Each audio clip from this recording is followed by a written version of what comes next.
As an athlete, you get Christmas quite a few times, and getting race kit is definitely like Christmas coming early. So these are Dragon Protos. I'm a happy man. Elliot, Giles.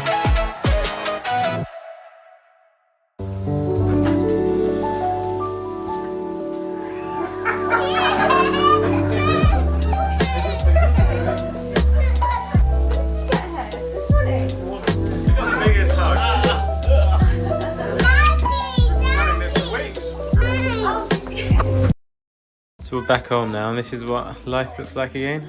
Erin, can you say hello? You being shy? We got Milo here. You looks okay, Milo? What's your name? Erin. Erin. And how old are you? My mummy says I'm 2.5. You're 2.5. You are, aren't you? Yeah. Yeah. High five. Here we have number 2. Hello, Sebi. More? No, we haven't got more. It's that time of year now where we get the new race kit, so it's pretty special. I think it's one of those ones where, as an athlete, you get Christmas quite a few times, and getting race kit is definitely like Christmas coming early. So for those who don't know, when you're a sponsored athlete, you get race kit once a year, but you never really know what's gonna look like. You get the pictures. Seeing the pictures and getting it is a whole different experience. All right, so let's have a look what's inside the first box. Gone for like a purpley. Is it like African violet? I think this is like the Loughborough colours, Loughborough University. I think they might be waterproof. Ah, okay, so these are like the warm-up trousers. These are like lightweight. They've gone for a completely different style to what we've experienced in the past, which is quite cool. I feel like the Nike colorways have been quite pink the last few years, actually. Pink and a luminous. I'm not complaining. Very pink, but very cool. Yeah, it's giving Barbie vibes for sure. It is giving Barbie vibes. Ah, here we go, the race singlet. I'm gonna call it African violet, but this is cool. It's like tie-dye almost. Tie-dye style anyway. Grey and sweat. Try them on. Try them Grey and on. sweat. Risky. Oh, spikes. Victories. These are my go-to spike. Ah. Yeah, this is exciting. I'm gonna cover up my numbers on the side there. These are very cool. I'm hoping we've got a bag here, because I leave for the airport tomorrow at 8 AM. It's about 8 PM now. So, good, a bag. Just what we needed. Oh no, these bags are actually really good. That's a good bag. I've got this in this same bag in green, like a greeny colour, but it's got really dirty, and they do like a leather one of these, but they're definitely the best bags mainly because they open like a full-on suitcase all the way down, all the way across, and then they open, yeah, as so, with a compartment for your spikes, trainers, and kit on the top. So these are definitely the best bags for packing. 2 boxes left now. Oh, more trainers.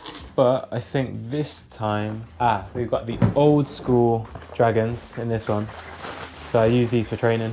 Yeah, so these are my training shoe, my go-to. And then my Invincibles.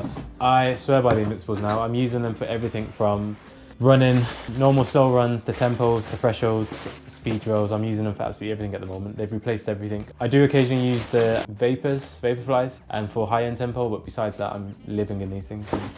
I actually think not wearing carbon has helped my calves over the last 3 or 4 months, because I've got the cushioning without the carbon pushing me on. So Come on, let's get it. final box. Oh, more trainers.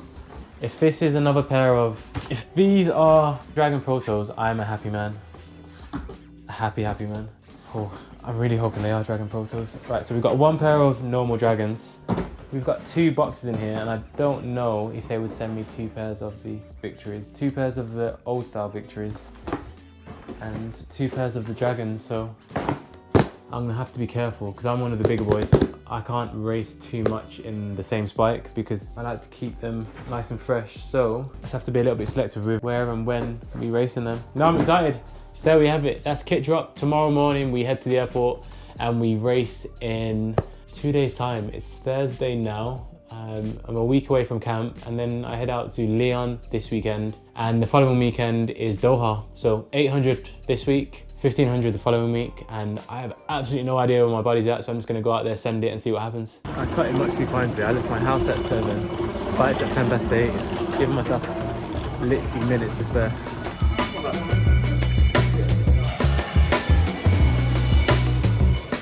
So we're on our way to shake out at the track now. Easy day, easy travel. Looking forward to it. We're gonna see what the track's like. First race, here we come. It's just to give you an idea, this is what the hotels are like we stay in. It's just very European. It's nice enough. We're in Lyon at the moment, so. What did we have for lunch? It was like bulgur wheat, couscous type, lentils, smoked salmon.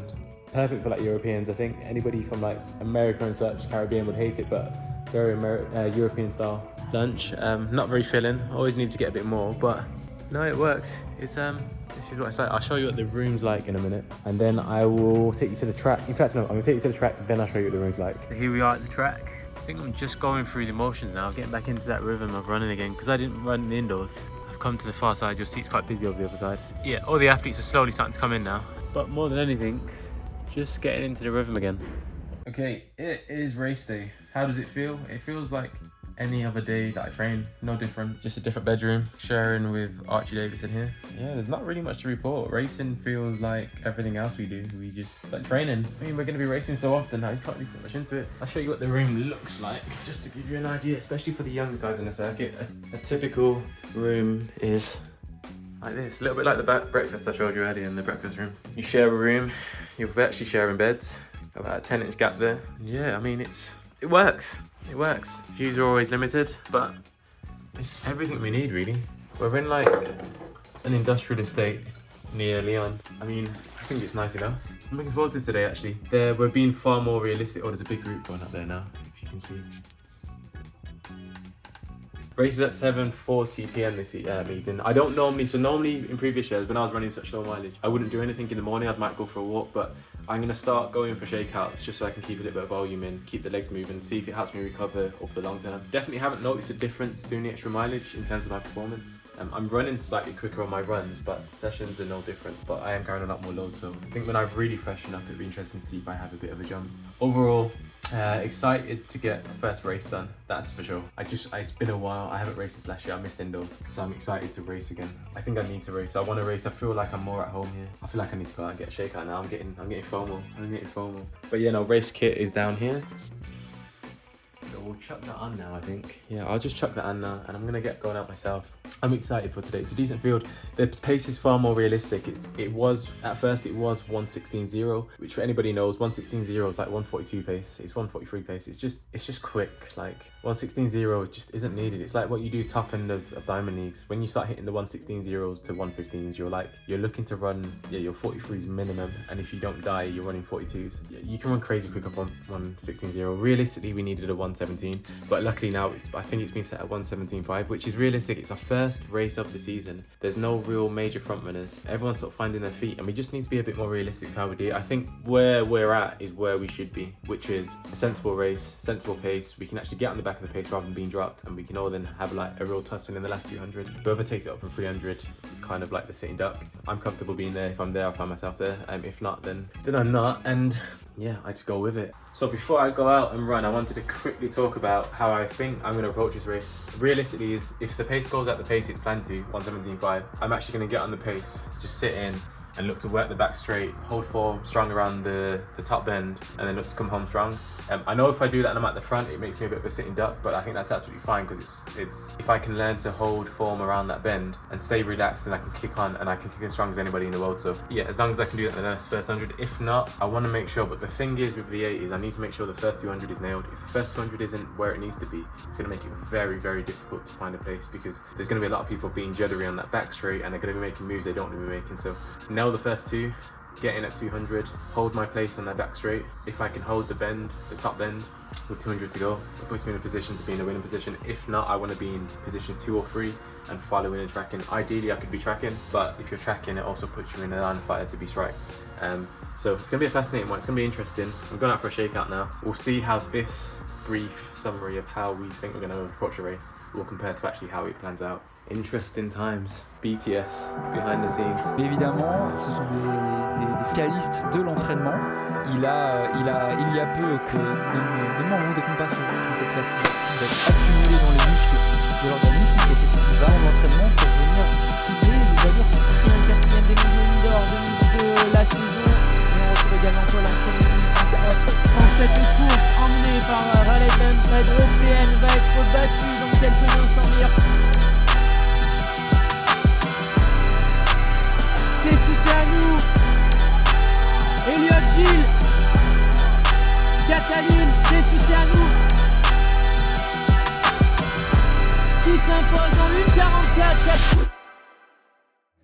So the 5K is underway now. I'll talk about my race in a minute, but we're just watching these guys come around now.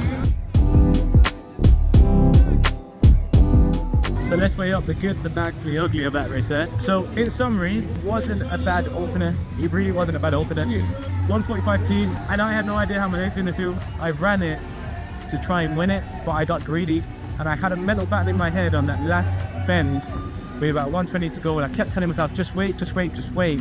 Just wait until you get on the straight and then make a move. Because I know from experience that if I make my move the way I run, if I make my move on the bend, I can never get power down, and it just throws my straight off completely. I got greedy, I tried to go for the shoulder on the bend. I then tried to put the power down on the straight, and it was like I call it the African bum, my back arches. I start striking out front and I can't get the power down. And by that time I just go into panic mode and I just try and get to the actual front. No complaints. I think overall, as a race, it's actually the best opener I've ever done, which sounds wild. It's my fastest opener in Olympic year. So, I mean, I can't complain. I was petrified going through 400. I was actually really worried about how I was going to feel. I don't know, when I say petrified, I wasn't nervous. But yeah, it's my fastest ever opener, so I can't complain. I think I was joint second. Bad positioning. If I watched the race back, it could have quite easily converted to a 44. It's not great, but it's also not awful. I'd be fascinated to, I want to race my 800s now. I've got a few 15s lined up, and I actually think I can run super quick over the 8 now. I'm actually surprised I'm saying that. I didn't think it would. But the first race to feel fine with 100s to go, and the tightness was only coming from my arms and shoulders because and my lower back, and my legs didn't feel awful. I didn't hit too much lactate. I felt good. So it's promising. It is very promising.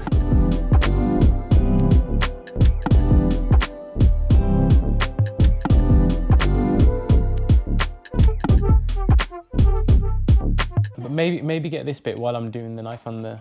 I'm hoping we get these bits cut out because otherwise you're like, right, melons. You ready?